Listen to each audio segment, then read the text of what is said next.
Good Monday makers. Welcome back to another episode of Maker Pipe Monday. This is where we go over all the builds that have been posted to the community throughout the week. Let's get right into it. The first two builds we have is by Randy. He's been busy and he's got two fantastic Maker Pipe builds that he came up with. The first one is a shade frame over his elevated patio here. And he attached it to the house on this side, and he's got it overhanging, so he's got a great place to entertain guests and have dinners out there and be protected from the elements. And what a beautiful house. We are honored to have Maker Pipe attached to such a beautiful house. But check out what he did. He took a tarp and he stretched it with bungees over the frame that he created. And the frame is reinforced every 4 feet. It's 10 feet long going down, so it's got a nice overhang.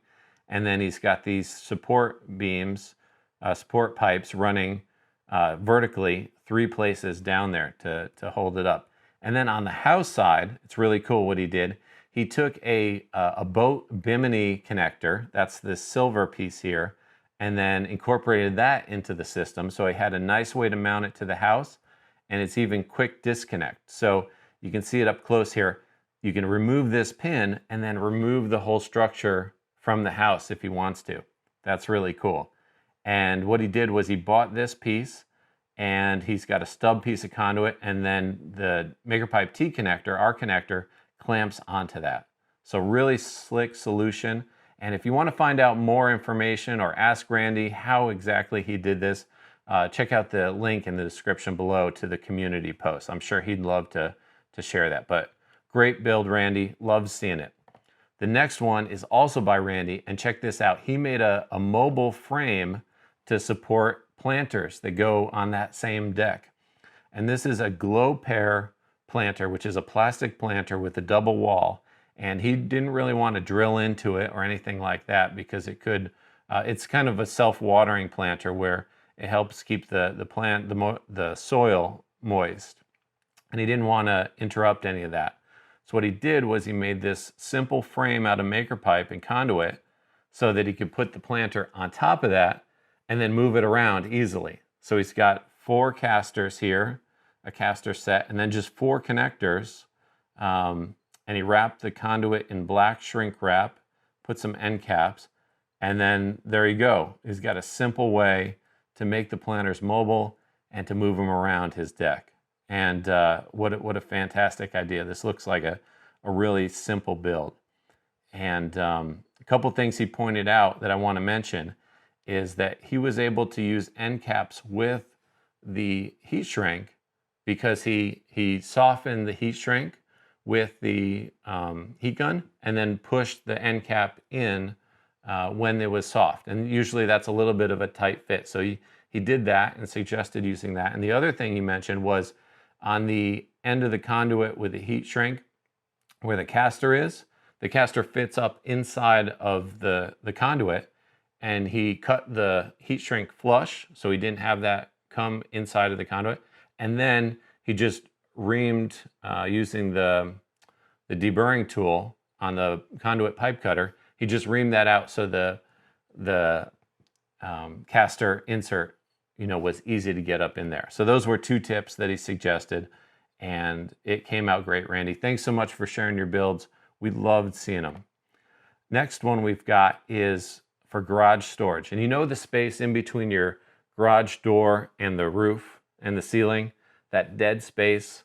Well, this build by Roger, he emailed this in and we posted this. This build by Roger makes that useful. And what he did was he made a Maker Pipe frame, and then he used perforated angle iron to attach it to the ceiling.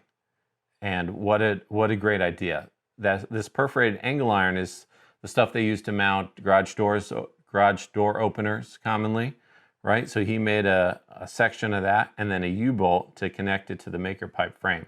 And that takes this space that you can't use and then allows him to put all kinds of stuff up there.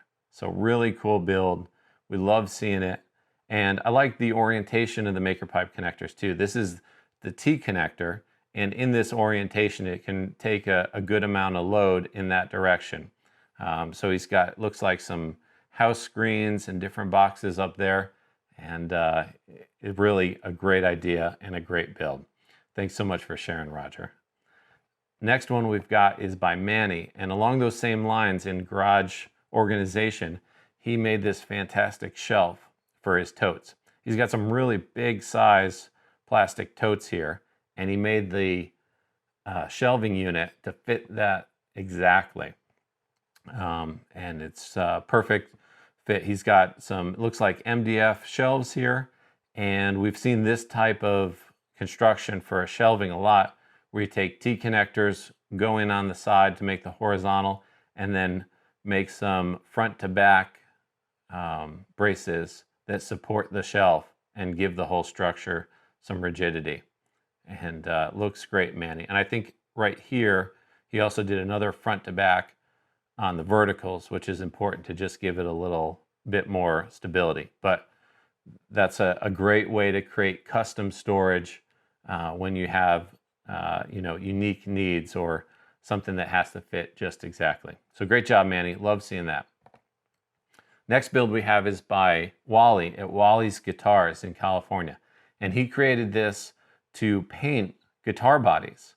Check this out. He's got a bottom frame, and then this, I used a 4-way to create this pipe going up, and then he's able to swivel the guitar body as he's working on it or painting it. And that looks just perfect. I hope it works out, and I hope it makes it a lot easier to do that job. If you get a chance, check out Wally's Guitars on Instagram. He's got a lot of neat photos of all the guitars he's been working on, service and refurbishing, and then wallysguitars.com as well. But really appreciate seeing that. Thanks so much for sharing. And the last build we have is by Django. Django lives in city limits, and they wouldn't let him create a carport. And it looks like he's got some pretty big trees, pine trees, around where he parks in his house. And you can see all the needles and everything on the ground. He needed a way to keep those needles and the sap off of his nice car there. And this is what he came up with. It's really cool. He made this frame and cloth that goes over his car. So anything that drops just drops on that, and then he can remove that and when he goes out. So really cool. He did... He attached it to the existing roof rack, made this EMT conduit frame with our connectors, and then zip tied this shade cloth right to it so he doesn't get anything on his car and he can keep his nice car clean. So really cool build. This week has been great. We love seeing the builds. And if you want any more information on any of these builds, please go to the description, the links in the description below, right to the community. And if you like seeing these builds and want to see more, consider subscribing to the channel. We do this every week, and we really enjoy having you. We'll see you soon. Bye.